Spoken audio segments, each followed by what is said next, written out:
Okey, kita akan record dan juga untuk pengetahuan kamu seperti biasa kita akan mengulang kembali apa sebenarnya keseluruhan bab sejarah tingkatan 4. Ingat, bab sejarah tingkatan 4 ada 10. Nanti form 5 pun kamu ada 10 bab juga form 5 10 bab, form 4 10 bab. 10 bab form 4 ini sebenarnya bermula dengan warisan negara bangsa bab 1, kemudian bab 2 berkaitan dengan iaitu kebangkitan nasionalisme.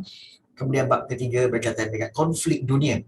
Konflik dunia yang kamu belajar tentang Perang Dunia Pertama, Perang Dunia Kedua. Kemudian bab yang keempat iaitu berkaitan dengan era peralihan kuasa British, di mana kamu belajar bab 4 ini berkaitan dengan BMA, Malayan Union dan sebagainya. Itu bab 4. Bab 5 iaitu kita belajar tentang bab 5 iaitu berkaitan dengan pembentukan Persekutuan Tanah Melayu 1948. Iaitu PTM 1948 bab 5. Persekutuan Tanah Melayu 1948. Kemudian bab yang ke-6 kita belajar tentang ancaman komunis. Ancaman komunis di negara kita itu bab 6. Kemudian thank you saya. Itu bab ke-6. Kemudian bab yang ke-7.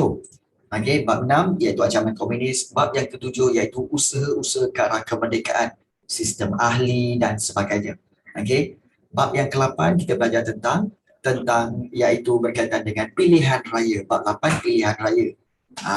Bab yang ke-9 iaitu tentang kita lihat tentang perlembagaan persekutuan, di mana bagaimana usaha-usaha untuk mendapatkan kemerdekaan dan balik daripada kemerdekaan itu, balik daripada London, mereka telah melakukan Suruhanjaya Raid. Itu bab 9. Dan bab 10 pemasyhuran kemerdekaan. Bab yang ini.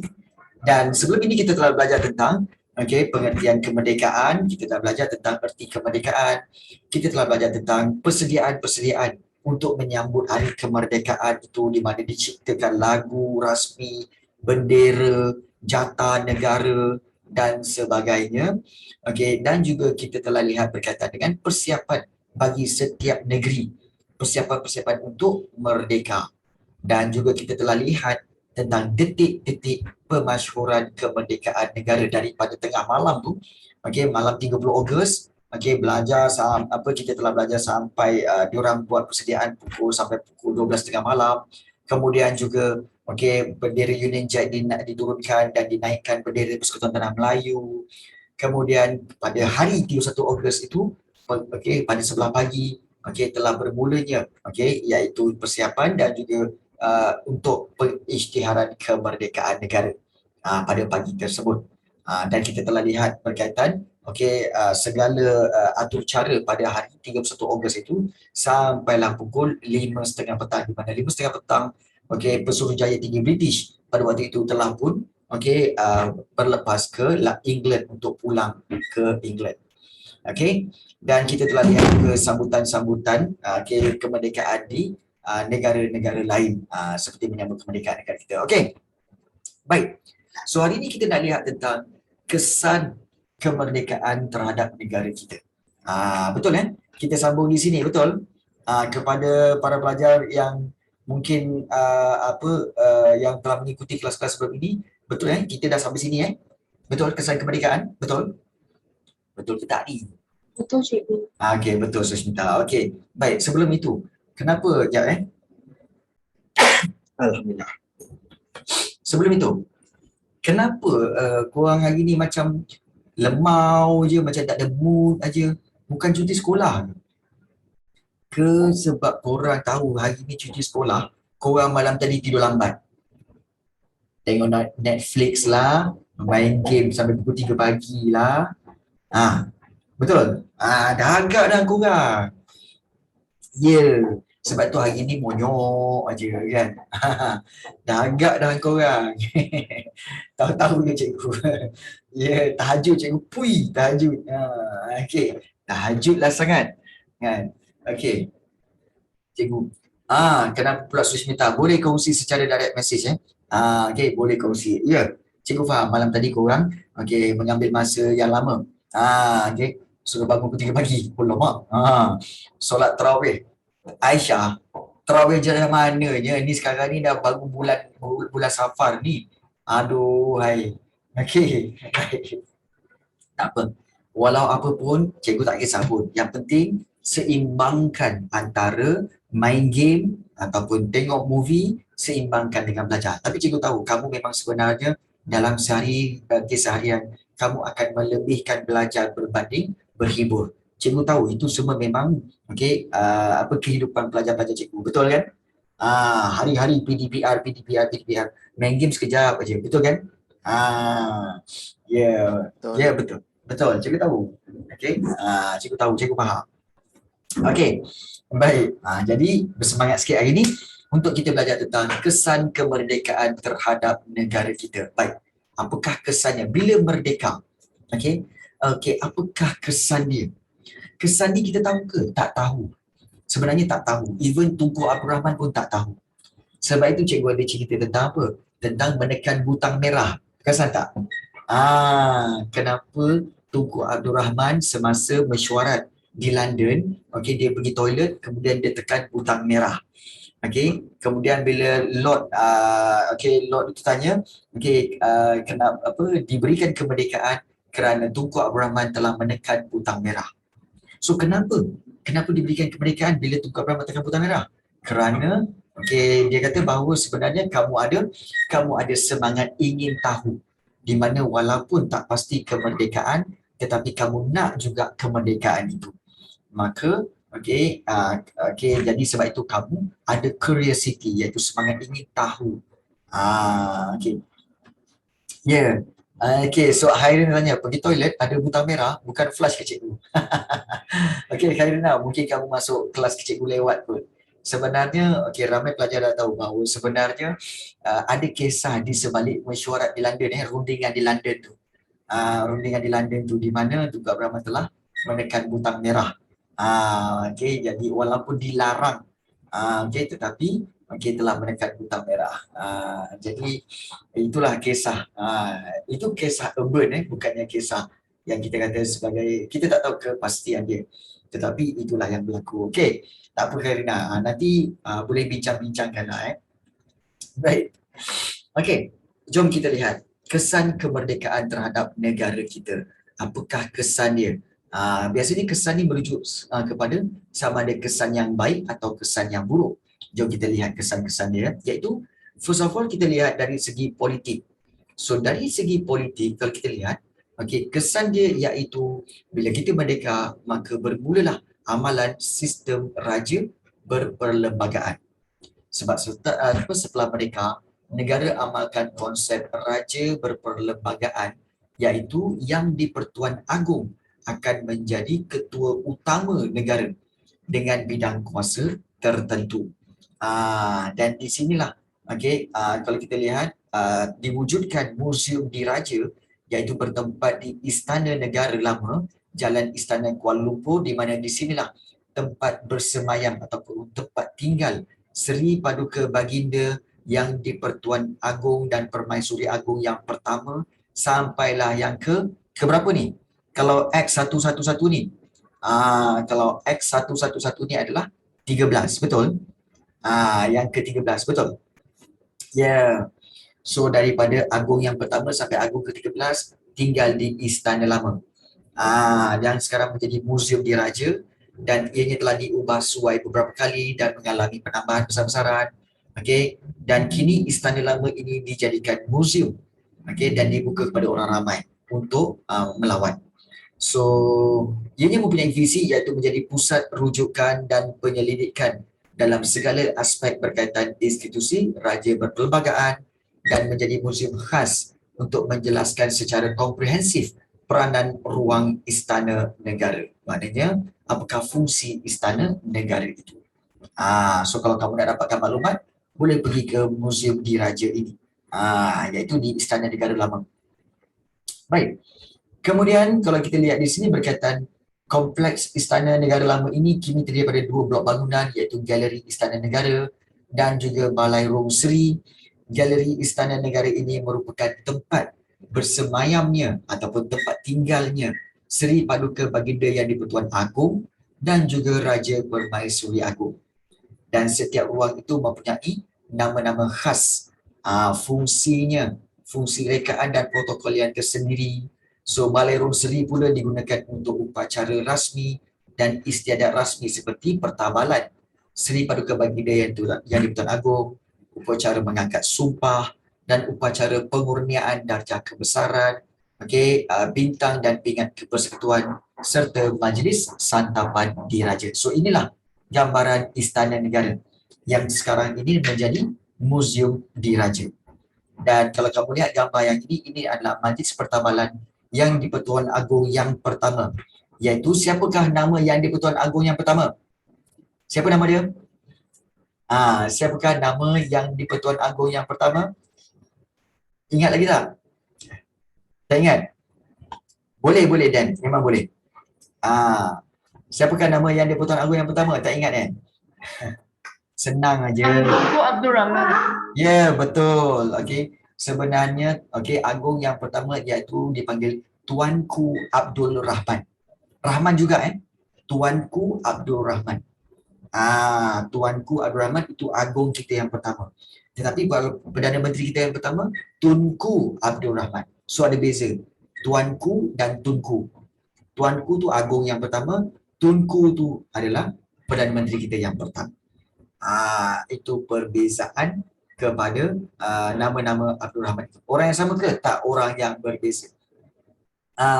Yang dekat duit kita tu, gambar Agong yang pertama yang ada dekat duit kertas kita. Kan? Duit kertas kita, duit shilling kita, itulah adalah gambar muka Agong yang pertama, iaitu Tuanku Abdul Rahman. Boleh faham boleh faham. Nama Rahman confirm jadi PM ni. Nama Rahman confirm jadi PM. Sebenarnya bukan setakat nama Rahman. Malah semua nama Perdana Menteri pun menggunakan teori Rahman. Ingat kan? Teori Rahman. Yang cikgu cakap, kalau ikut susunan nama-nama Perdana Menteri kita yang lama-lama tu, kalau disusun menjadi Rahman. Kan? Betul kan? Kita dah belajar tentang itu kan? Iaitu teori Rahman. Itu teori Rahman. So, nama Rahman ni mungkin special sikit pun. Special sikit lah.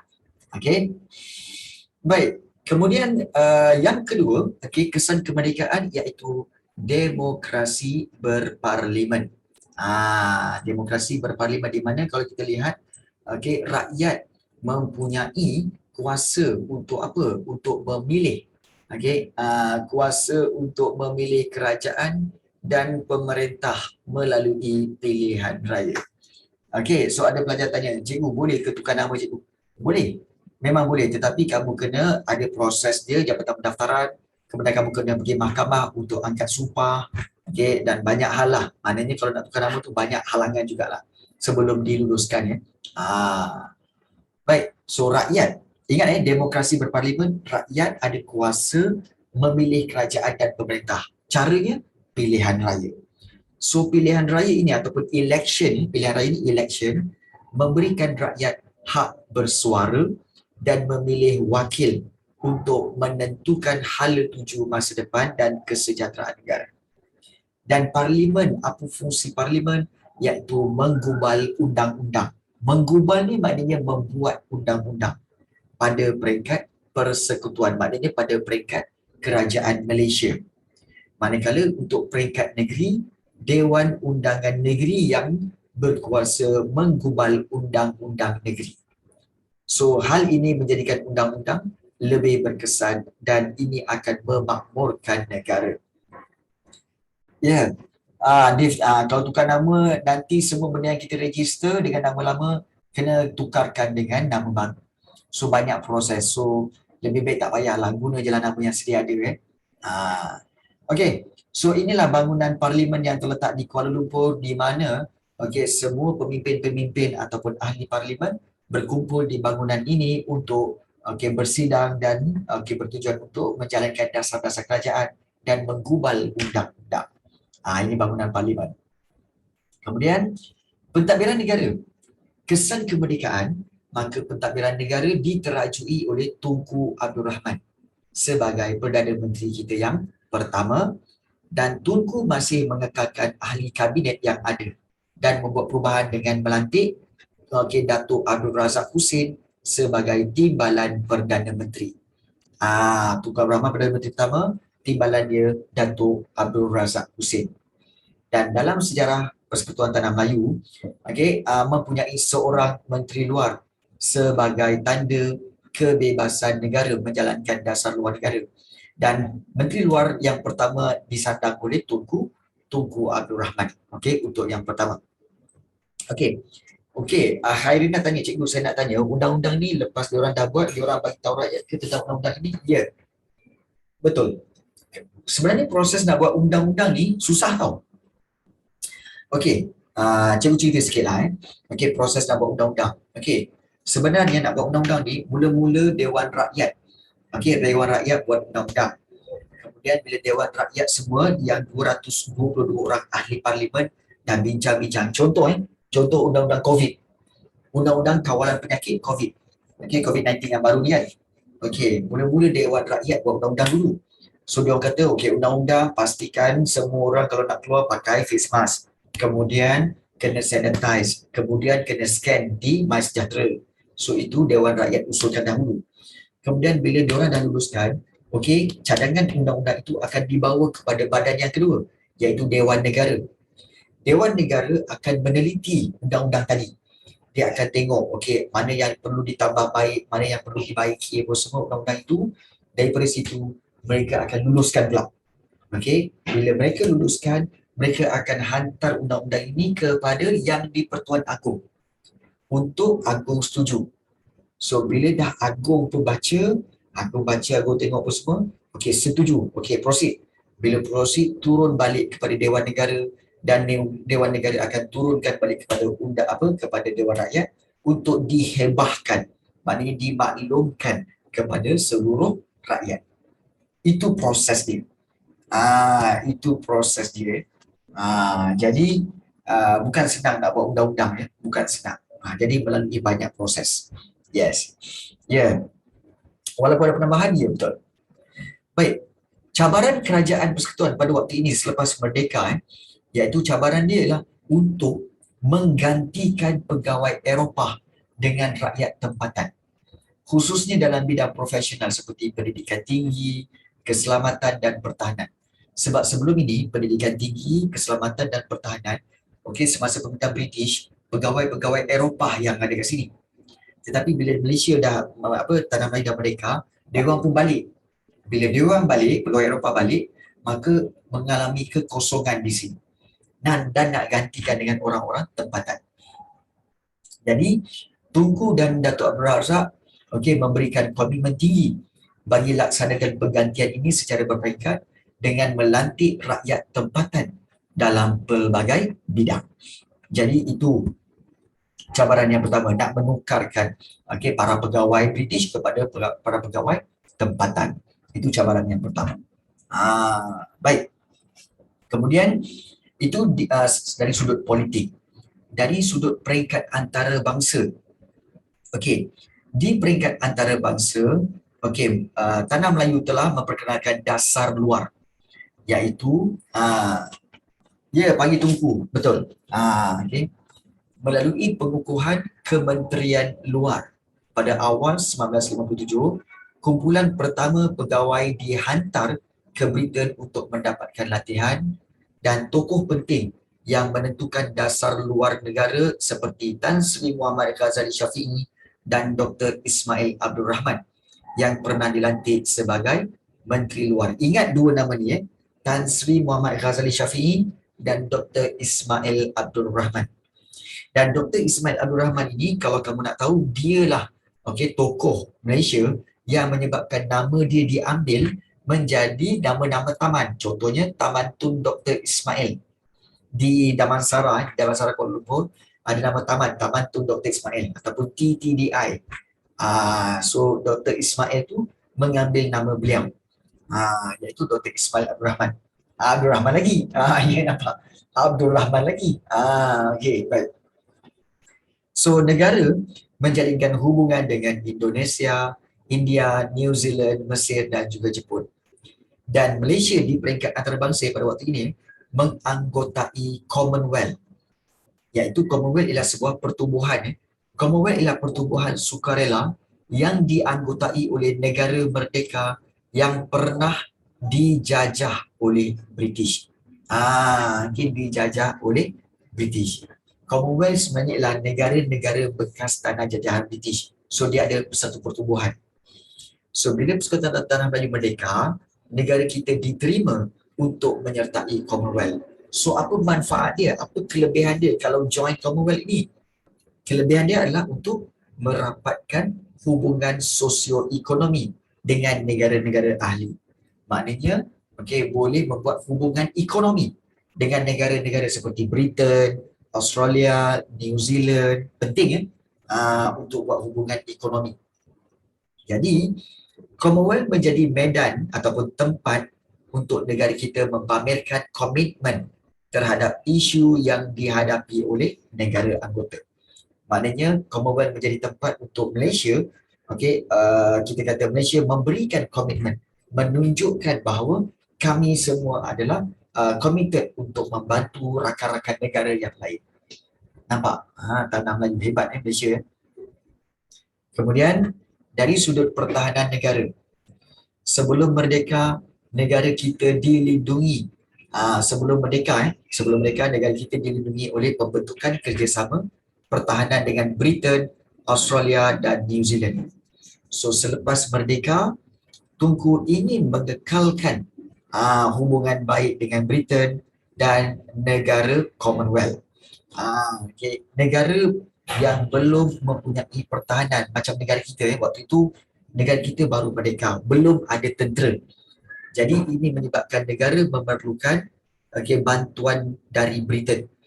Dan perjanjian pertahanan telah dibuat, iaitu perjanjian yang dipanggil Anglo-Malayan Defence Agreement ataupun dipanggil AMDA. USA tak ada jajah. USA tak ada jajah tanah Melayu. USA menjajah juga kan? Ada pertubuhan ke? So far cikgu rasa tak ada pula. Tak ada pula yang dibuat pertubuhan seperti Commonwealth ini. Tak ada. Tak ada. Baik. Kemudian penyertaan dalam blok sterling. Alamak cikgu, apa itu blok sterling cikgu? Sterling ni merujuk kepada pound sterling, iaitu mata wang Britain, mata wang UK, pound sterling. Dan kalau kita lihat, negara kita menggunakan pound sterling dalam urusan perdagangan antarabangsa. So negara kita pada waktu itu tak pakai US dollar, pakai pound sterling apabila berurus niaga. Jadi, kedudukan PTM, iaitu Persekutuan Melayu, sebagai negara yang berpendapatan tinggi hasil dari getah dan biji timah, telah mengukuhkan kedudukan mata wang pound sterling. Maknanya pound sterling tu power sebab apa? Sebab dia dapat banyak hasil daripada getah dan biji timah. Betul. Itulah simbol dia. Simbol pound sterling. Jadi, penyertaan Persekutuan Tanah Melayu yang mempunyai kedudukan ekonomi yang kukuh dalam sistem keutamaan tarikh Commonwealth turut memperkukuhkan kedudukan ekonomi ahli-ahli. Kalau ikutkan, kalau kamu lihat, British memang terkenal dengan apa? British terkenal dengan perindustrian. Tapi perindustrian dia memerlukan apa? Memerlukan getah dan biji timah. Daripada mana getah dan biji timah itu diperolehi? Daripada Persekutuan Tanah Melayu. Daripada negara kita. Betul, Khairina. Tapi untuk urusan perdagangan antarabangsa sahaja, Khairina. Untuk urusan perdagangan antarabangsa. Jadi pada waktu itu negara kita pun diiktiraf oleh PBB, Pertubuhan Bangsa-Bangsa Bersatu, di mana negara kita menjadi ahli PBB dalam persidangan 17 September 1957. Dan merupakan anggota yang ke-82 dalam PBB. Dan bendera kita dikibarkan dalam satu upacara rasmi di Ibu Pejabat PBB di New York pada 15 Oktober 1957. So negara kita turut menjunjung prinsip PBB untuk melindungi hak asasi manusia. So banyak kebaikan dia bila Persekutuan Melayu join PBB. Banyak kebaikannya. Dan kebaikan dia macam mana cikgu? Kamu akan lihat nanti ketika tingkatan 5 nanti. Memang ada. Okey, subtopik tentang ini ya. Baik. Kemudian kalau kamu lihat Okey, dalam PBB, apa yang Malaysia buat? Misi pengaman PBB. Negara kita pernah terlibat dalam misi pasukan pengaman. Okey, PBB di Kongo, Afrika. Negara kita hantar tentera-tentera kita pergi ke Kongo untuk menjadi pasukan yang mengamankan negara Kongo. Bayangkanlah, pasukan tentera kita dipilih untuk menjadi tentera bagi mengamankan negara Kongo. So pemilihan ini menggambarkan apa tahu? Bahawa PBB ada kepercayaan dan pengiktirafan tertinggi kepada sebuah negara baru seperti kita. Untuk sama-sama terlibat dalam pengurusan konflik antarabangsa. Okey, so ada yang bertanya, cikgu, Palestin tak join ke PBB? Okey, sebenarnya Palestin kalau kita lihat tak sempat nak join sebab apa? Telah di take over oleh rejim Zionis ataupun rejim Yahudi. So tak sempat nak join. Okey. Jadi itu masalah antara satu masalah tentang Palestin ya. Baik. Dari sudut ekonomi kalau kita lihat, Persekutuan Tanah Melayu telah melakukan rancangan Malaya pertama daripada tahun 1956 hingga 1960, dan rancangan Malaya pertama ini tujuan dia untuk meningkatkan pertumbuhan ekonomi negara dengan tumpuan pada sektor luar bandar. Maknanya, rancangan Malaya pertama adalah satu rancangan untuk menaikkan ekonomi di kawasan kampung-kampung. Di kawasan kampung. Jadi kerajaan telah, caranya apa? Mempelbagaikan keluaran pertanian supaya tidak bergantung kepada getah semata-mata. Tanamlah pokok lain seperti kelapa sawit. Dan dengan cara ini, rancangan Malaya pertama telah menambahkan peluang pekerjaan bagi mengurangkan kadar kemiskinan. Harus diingat, Persekutuan Tanah Melayu sebelum tahun 1957, hampir 70% rakyat Tanah Melayu pada waktu itu dalam keadaan kemiskinan. Memang miskin, 70% miskin. Jadi sebab itu rancangan Malaya pertama ini untuk buka peluang pekerjaan supaya lagi ramai yang bekerja dan keluar daripada kemiskinan. Tuan Rusu. Kemudian, FELDA. Ingat perkataan ini, FELDA. Iaitu Federal Land Development Authority ataupun Lembaga Kemajuan Tanah Persekutuan. Iaitu ditubuhkan pada 1956. Tujuan utama dia memajukan tanah yang baharu secara besar-besaran untuk pertanian dan penempatan semula masyarakat. Ingat, FELDA memajukan tanah. Tanah-tanah baru, maknanya tanah-tanah yang mana ada banyak hutan sebenarnya pada waktu itu, dibersihkan kawasan hutan dan dibuat untuk kawasan bercucuk tanam. Itu FELDA. Ya. So, keluarga daripada kawasan luar bandar akan dipindahkan ke rancangan tanah FELDA untuk menanam getah atau kelapa sawit. Dua jenis pokok ni, getah atau kelapa sawit. So, perumahan dan kemudahan asas turut disediakan untuk para peneroka di kawasan tanah FELDA. Kemudian, selepas kemerdekaan, apa lagi kemajuan yang berlaku? Iaitu wujudnya institusi keuangan tempatan di mana bank pertama ialah Malay National Bank, iaitu Bank Kebangsaan Melayu merupakan bank pertama dikhususkan untuk orang Melayu, ditubuhkan di Klang Street oleh Ma'aruf Zakaria. Tapi Ma'aruf Zakaria ni sebenarnya ada kisah sedih dia, di mana Ma'aruf Zakaria ni antara orang-orang yang telah menubuhkan bank pertama untuk orang Melayu kat sini. Dan juga namun begitu, oleh kerana banyak penentangan berlaku, pada satu ketika Ma'aruf Zakaria ini telah ditemui mati terbunuh di tepi jalan raya. Di tepi jalan raya kerana ramai para pedagang pada waktu itu mungkin tak berpuas hati dengan beliau kerana menubuhkan bank Malay National Bank yang pertama. Tak dekat, semua pakai ni transaksi secara pergi ke kaunter. simpan duit kat kaunter, nak keluarkan duit pun kat kaunter, so tak ada kad, tak ada ATM semua. Jadi bank yang pertama oleh Ma'ruf Zakaria ni, dan oleh kerana sumbangan beliau, sumbangan beliau kerana menubuhkan Malay National Bank ni, maka nama beliau telah diabadikan, diletakkan di sebatang jalan raya di Bangsar yang bernama Jalan Ma'ruf. Kalau siapa biasa tinggal di PJ, dia akan tahu bahawa Jalan Ma'ruf di Bangsar. So Jalan Ma'ruf itu sebenarnya merujuk kepada Ma'ruf Zakaria ini. Okay. Dan anak beliau iaitu Ma'ruf Zakaria ni, anak beliau adalah salah seorang pelakon filem Melayu terkenal, iaitu anak dia bernama Mustafa Ma'ruf. Mustafa Ma'ruf pelakon-pelakon yang sezaman dengan P. Ramlee. Okay.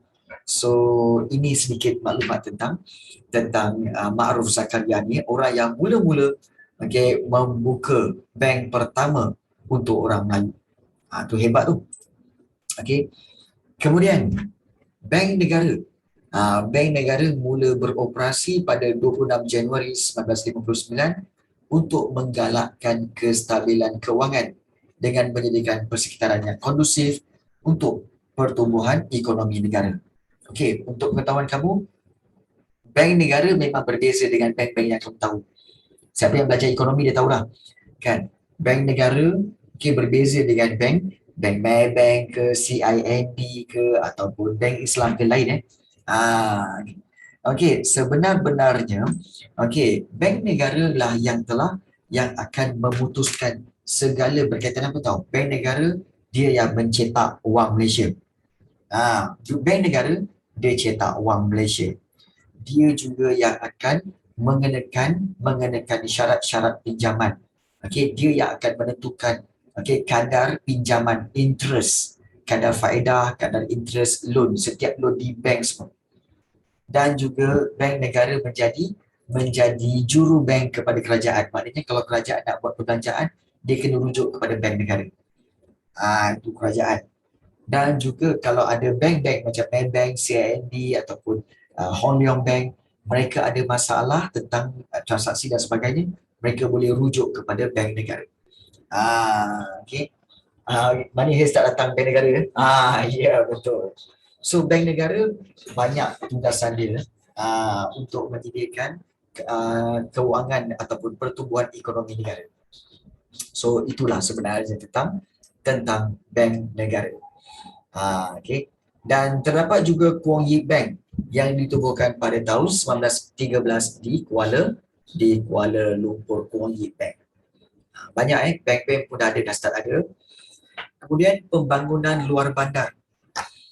Kementerian Pembangunan Luar Bandar diwujudkan pada 17 November 1959 hasil penstrukturan pentadbiran yang bertanggungjawab untuk apa? Bangunkan infrastruktur sosial dan ekonomi luar bandar. Ingat kalau luar bandar bermaksud kawasan desa dan kawasan kampung. Kita tahu kawasan desa kampung ni memang infrastruktur, kemudahan memang tak cukup. Jalan raya masih tanah merah, air masih lagi ambil daripada air perigi. Jadi elektrik pun tak ada. Jadi Kementerian Pembangunan Luar Bandar inilah yang akan bertanggungjawab untuk bangunkan dengan menyediakan kemudahan-kemudahan asas kepada kawasan kampung. Itu kawasan kita kata Kementerian Pembangunan Luar Bandar. So, Majlis Pembangunan Luar Bandar ditubuhkan pada peringkat negeri dan daerah bagi merancang dan menyelaraskan pelaksanaan projek pembangunan, dan kerajaan akan beri keutamaan kepada menyediakan kemudahan asas untuk penduduk luar bandar. Memang kawasan-kawasan luar bandar pada waktu itu mereka bergantung kepada air perigi tau. Air perigi tu korek dalam-dalam. So air perigi itulah digunakan untuk mandi. Air perigi itulah digunakan untuk membasuh, untuk masak dan sebagainya. Kalau mana yang tinggal tepi sungai, untunglah ada sungai. Baik. Kemudian, seterusnya iaitu rancangan buku merah. Yang ini kamu kena take note. Rancangan buku merah. Apa itu rancangan buku merah, cikgu? Iaitu dilancarkan pada 25 Januari 1961 mengandungi projek berkaitan dengan kemudahan-kemudahan asas seperti jalan kampung, jambatan, surau, bekalan air, elektrik dan pemantauan serta maklum balas berdasarkan rekod yang terdapat dalam buku merah diletakkan di dalam bilik gerakan kemajuan negara pada peringkat daerah, negeri dan pusat. Maksudnya apa tahu? Katakan satu kampung tu ingin diberikan jalan raya iaitu jalan kampung. So, ada buku merah tentang kampung itu yang dicatatkan. Pada tarikh sekian-sekian jalan kampung telah dibina. Dah dibina. Kemudian buat jambatan, rekod lagi. Jambatan telah dibina di kawasan kampung ini. So buku ini dipanggil buku merah. Rancangan buku merah. So maknanya pemantauan atau rekod berkaitan dengan kemudahan asas yang telah disediakan oleh kerajaan. Kenapa merah? Mungkin itu merujuk kepada warna buku itulah, yang warna buku merah pun. Warna dia merah.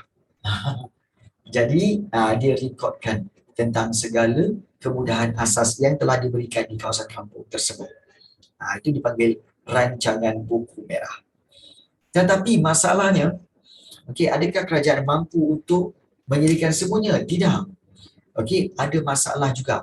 Di mana kalau kita lihat, nak bina macam-macam, tapi peruntukan tak cukup. Menyebabkan program pembangunan menghadapi masalah. Seperti nak bina sekolah ada masalah, nak bina pusat kesihatan, nak bina kawasan bekalan air dan elektrik di kawasan luar bandar, susah nak bagi. Sebab apa? Kekurangan peruntukan. Yalah, kerajaan baru ditubuhkan kan, manalah ada duit lagi. Kan.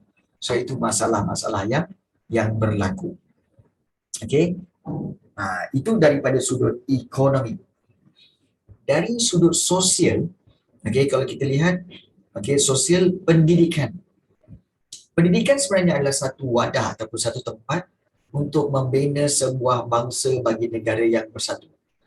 So kerajaan mengeluarkan penyata Rahman Talib bagi mengkaji semula penyata Jawatan Kuasa Pelajaran 1996 yang lalu, dan penyata ini memberi penekanan kepada apa tahu? Bahawa penyata Rahman Talib dia kata penting untuk bahasa Melayu sebagai bahasa pengantar di sekolah. Pendidikan adalah wadah. Wadah tu sebenarnya medium ataupun alat. Memang alat untuk membina sebuah bangsa bagi negara yang bersatu. Wadah tu alat. Sebab tu, macam cikgu percaya bahawa sebenarnya mungkin kamu lihat keadaan sekeliling. Kerajaan kita sekarang ni ada isu-isu seperti apa? Berebut kuasa lah, kemudian isu rasuah lah, isu salah guna kuasa lah, kemudian macam-macam isu. Dan kita lihat seolah-olah macam masalah COVID-19 lagi. Jadi itu menjadi satu masalah pada negara kita. Bagaimana kita nak atasinya? Untuk kita ubah orang-orang tu memang susah. Tetapi untuk mengubah menjadi lebih baik, kita kena memberikan pengajaran yang betul kepada generasi muda. Maknanya macam kamu lah, kena semaikan dalam fikiran kamu bahawa kalau kamu nanti jadi pemimpin, kenalah jadi pemimpin yang jujur, pemimpin yang amanah, pemimpin yang tak ambil rasuah, pemimpin yang mengutamakan rakyat. Siapa sini nak jadi menteri? Siapa kat sini nak jadi menteri? Ada tak? Ya, betul, nak jadi menteri boleh. Dengan syarat itulah. Jangan ambil rasuah. Jangan juga salah guna kuasa. Jangan juga untuk apa? Untuk menindas rakyat, jangan. Jadi pendidikan bermula dengan pendidikan. Sebab itu di sini pendidikan adalah wadah ataupun alat untuk membina sebuah bangsa bagi negara yang bersatu. Itu penting pendidikan penyata Rahman Talib. Kemudian penubuhan Dewan Bahasa dan Pustaka iaitu DBP. DBP kedudukan bahasa Melayu semakin kukuh apabila fasal 1 perkara 152 dalam Perlembagaan Persatuan Melayu menetapkan bahawa bahasa Melayu hendaklah dijadikan bahasa kebangsaan.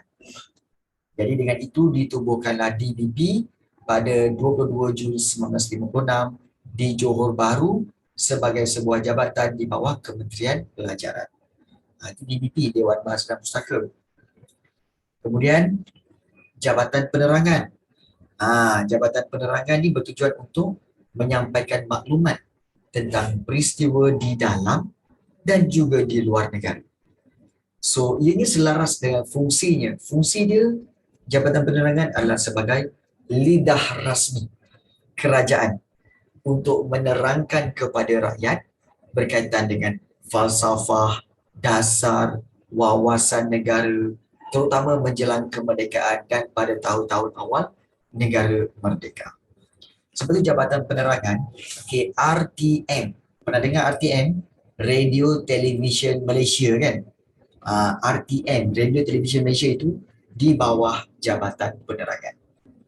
Kan? Sekarang ada lagi ke RTM? Ada. Tu yang TV1, TV2 tu RTM lah tu. Kan? TV1, TV2 tu RTM lah tu. Okay. Baik. Okay. Bukan, TV3 bukan RTM. TV3 dah swasta. Dia dah rasmi. TV3 dah swasta. Astro pun swasta.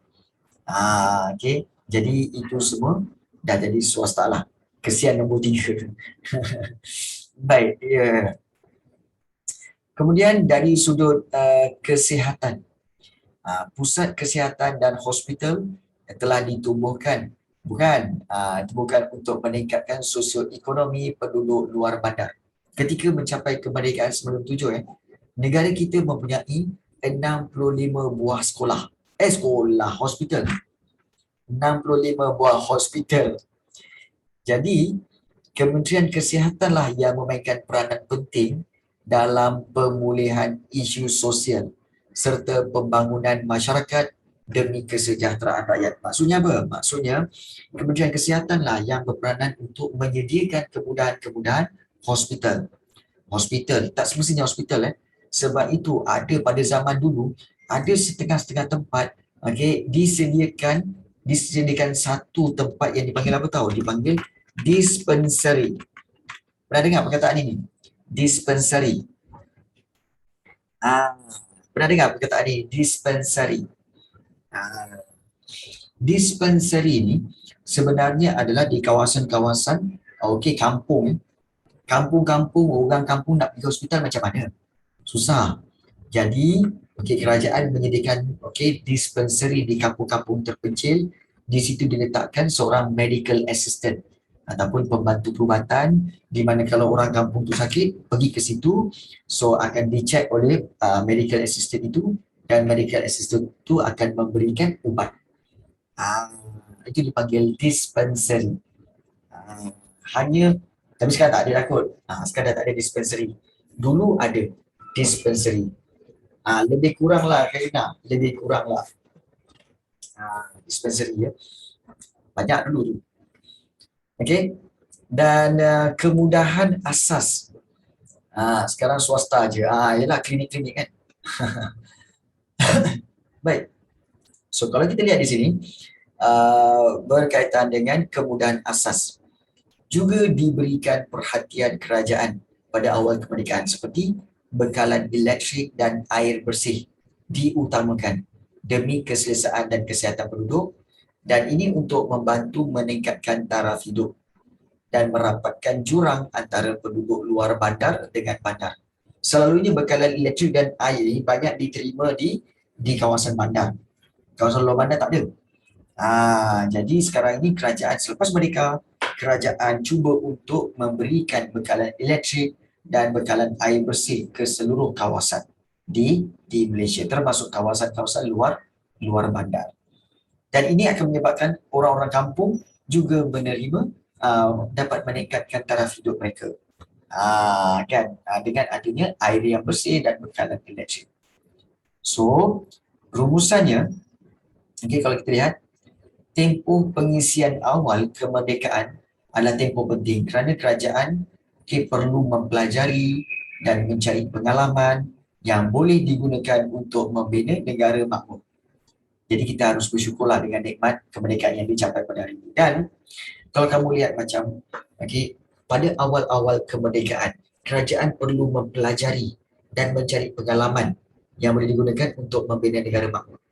So kalau macam kita lihat sekarang ni kita menghadapi COVID-19 dan kerajaan keep on, sekejap buat macam A, sekejap B, sekejap C, sekejap A, sekejap B, sekejap C. So berubah-ubah polisi dan kamu sampai rakyat naik confuse. Tapi sebenarnya kamu kena faham bahawa kerajaan keep on try and error, sedang mempelajari, sebab COVID-19 ni tak pernah berlaku di Malaysia, dan di seluruh dunia. Suddenly ianya berlaku. Jadi kerajaan perlu ambil masa untuk mencari pengalaman dan mempelajari bagaimana untuk mengatasi masalah COVID-19. Sebab itu kita kena bersabar. Kena sabar Baik. Baik. Setakat ini ada soalan nak tanya? Setakat ini ada tak soalan-soalan nak tanya? Boleh faham ke? Banyak sebenarnya fakta dia. Banyak sebenarnya, iaitu kita telah mempelajari berkaitan dengan kesan-kesan kemerdekaan terhadap negara. Masyarakat bandar dipinggirkan ke? Tak. Hani, masyarakat bandar sebenarnya telah menikmati kemudahan-kemudahan asas seperti bekalan elektrik dan air. Cuma bekalan-bekalan itu tak sampai lagi kat kampung. Sebab itu kerajaan utamakan orang kampung untuk memberikan kemudahan. Di bandar dah lengkap dah. Jadi itu sebab diberi tumpuan kepada penduduk luar bandar. Cikgu, kenapa kita kena sabar? Bukan kita orang KL dan Selangor ke cikgu? Kita kena sabar, bukan kita orang KL dan Selangor ke cikgu? Cikgu cakap sabar ke? Bukan ke cikgu cakap sabar? Sabar ke sabar? Kau ni Susmita, biar betul Susmita. Cikgu rasa cikgu sebut sabar, bukan sabah. Bukan sabah, Pak. Bukan. Bukan sabar. Sabar sebenarnya. Ya, kita orang KL. Ya ke KL? Ya ke kamu ni KL? Boleh percaya ke KL? Baik. So, kita sampai kepada subtopik yang terakhir, iaitu prinsip kedaulatan Persekutuan Tanah Melayu. Ingat kedaulatan. Kedaulatan tu maknanya apa? Kita dah belajar kedaulatan iaitu tentang kuasa tertinggi Persekutuan Tanah Melayu.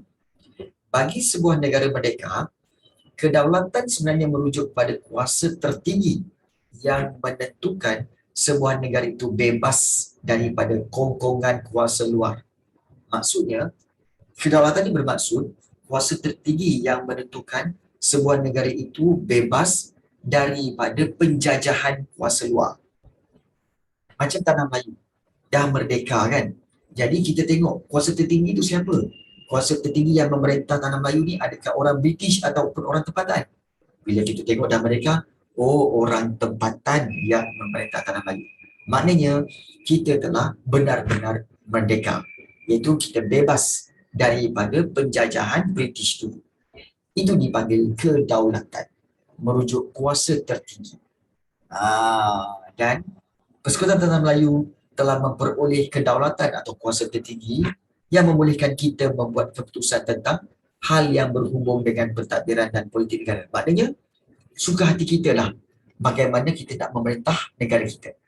Sebab kita dah diberi kuasa untuk memerintah negara kita sendiri. Itu dipanggil kedaulatan. Nampak tak? Dan kalau kita lihat, kedaulatan ada beberapa perkara kalau kita lihat di sini, iaitu merujuk kepada kedaulatan iaitu wilayah pengaruh. Di mana wilayah pengaruh ini merujuk pada kawasan yang mempunyai sempadan untuk membentuk Persekutuan Tanah Melayu. Dalam Perlembagaan Persekutuan Tanah Melayu, Persekutuan Tanah Melayu adalah terdiri daripada Perlis, Kedah, Perak, Pulau Pinang. Perlis, Kedah, Perak, Pulau Pinang. Selangor, Negeri Sembilan, Melaka, Pahang, Johor, Kelantan dan Teren. Dan total ada berapa? Ada 11 buah negeri. Ada 11 Ada 11. Dan setiap negeri yang berdaulat ini akan diketuai raja ataupun yang di-Pertuan Besar untuk Negeri Sembilan dan yang di-Pertua Negeri untuk negeri-negeri yang tidak ada raja pada waktu itu. Apakah negeri yang tidak ada raja? Apakah negeri yang tidak ada raja dalam gambar ini? Manakah negeri yang tidak ada raja? Iaitu Pulau Pinang dan Melaka. Bagus. Pulau Pinang dan Melaka lah yang tidak ada raja. Okay. Jadi itu fakta dia. Yes, Penang and Melaka. Okay. So, kerajaan. Kalau kita lihat di sini, institusi kerajaan itu apa? Kerajaan itu ialah institusi yang bertanggungjawab menguruskan dan mentadbir negara. Dan kerajaan terbagi kepada 3 komponen. Ingat 3 komponen ini: badan perundangan, badan eksekutif dan badan kehakiman. Dan detail dia kamu akan belajar semasa sejarah tingkatan 5 nanti ya. Badan perundangan, badan eksekutif dan badan kehakiman. Dan dalam amalan demokrasi inilah kuasa memerintah dipegang oleh kerajaan yang dipilih oleh rakyat melalui pilihan rakyat. So rakyat bertanggungjawab memilih wakil mereka melalui pilihan raya. Jadi kalau kita lihat di sini lah, suasana semasa persidangan pertama Parlimen, di Dewan Tunku Abdul Rahman, Jalan Ampang, Selangor. Dan bangunan ini dikenali sebagai Kompleks Penerangan Pelancongan Malaysia. Dulu banyak pilihan raya ke? Adakah sekali pilihan raya? Iaitu pilihan raya umum 1955. Ada pilihan raya. Sekali lah 1955. Okey, setelah 5 tahun kemudian berlaku lagi pada 1960. So itu pilihan raya. Pilihan raya dilakukan selama 5 tahun sekali. 5 tahun sekali ya. Dan kedaulatan undang-undang bermaksud kerajaan dan rakyat keseluruhannya tertakluk di bawah undang-undang. Maknanya kerajaan dan rakyat macam kita ni masih lagi dilindungi oleh undang-undang, dan undang-undang penting untuk memastikan keamanan negara dapat dikekalkan demi kesejahteraan negara. Dan kandungan Perlembagaan Persekutuan Tanah Melayu 1957 menjadi asas kedaulatan negara merdeka dan untuk memelihara hak rakyat. Ingat hak rakyat itu. Dan di sinilah kita lihat ada lambang-lambang kebangsaan seperti jata negara, lagu kebangsaan, bendera kebangsaan, bunga kebangsaan. Apa kepentingan lambang-lambang ini? Menjadi identiti dan jati diri rakyat, simbol perpaduan, menjadi pengertian berdasarkan sosio-budaya dan sejarah negara. Ada nilai kedaulatan dan juga jati diri negara. So, apakah peranan rakyat? Rakyat perlu menghormati simbol rasmi negara. Ya, hormati simbol rasmi negara, jangan buat main.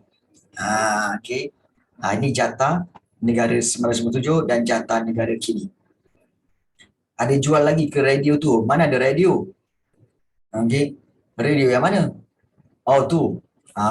Gambar. Kejap kita tengok. So, pengiktirafan sebagai rakyat. Kita semua ini diiktiraf sebagai rakyat. Iaitu memberikan kita mendapat hak asasi, iaitu hak yang dimiliki oleh seseorang individu di sisi undang-undang. Seperti apa? Kebebasan bersuara dan kebebasan untuk mengeluarkan pendapat. So, sebagai warga negara, kita perlu mematuhi perlembagaan. Rakyat ada hak dan tanggungjawab terhadap negara. So, negara juga mempunyai hak terhadap rakyat. So, semua pihak bertanggungjawab untuk gunakan hak masing-masing dengan bijak bagi mengekalkan keharmonian negara. So, di sini kita lihat rumusannya. Prinsip kedaulatan iaitu kuasa tertinggi yang diperoleh melalui perjuangan yang berikut ini perlu dikekalkan. Ingat, kedaulatan ini perlu dikekalkan bagi menjamin kemakmuran dan kesejahteraan negara. Kemerdekaan negara kita ini wajar dipertahankan sepenuh jiwa raga. Dan kemerdekaan dikait rapat dengan kedaulatan menuntut kita memberikan kesetiaan tidak berbelah bagi terhadap Ibu Pertiwi. Ibu Pertiwi ni maknanya ibu negara kita lah, maknanya negara kita ini. So semangat merdeka generasi lalu dalam usaha mempertahankan kedaulatan perlu diteladani dan disyukuri supaya generasi akan datang dapat menikmati kedaulatan negara kita. Dan inilah gambarannya. Seperti mana dia kata, dia kata tentang radio. Ini jenis radio lama ini jenis radio lama. Radio lama ni ada jual lagi ke? Dah tak ada dah. Memang tak ada dah. Dan ini pada 8 Julai 1957, Tunku Abdul Rahman umumkan sambutan Hari Kemerdekaan. 21 Ogos 1957, Stadium Merdeka siap dibina. Kemudian pada 30 Ogos 12.30 malam, pemasyhuran kemerdekaan. Dan juga 31 Ogos, perisytiharan kemerdekaan di Stadium Merdeka. So dengan itu maka tamatlah bab yang ke-10 dan tamatlah sejarah tingkatan 4 seluruhnya. Yeah. Itu je boleh cakap. Yeah.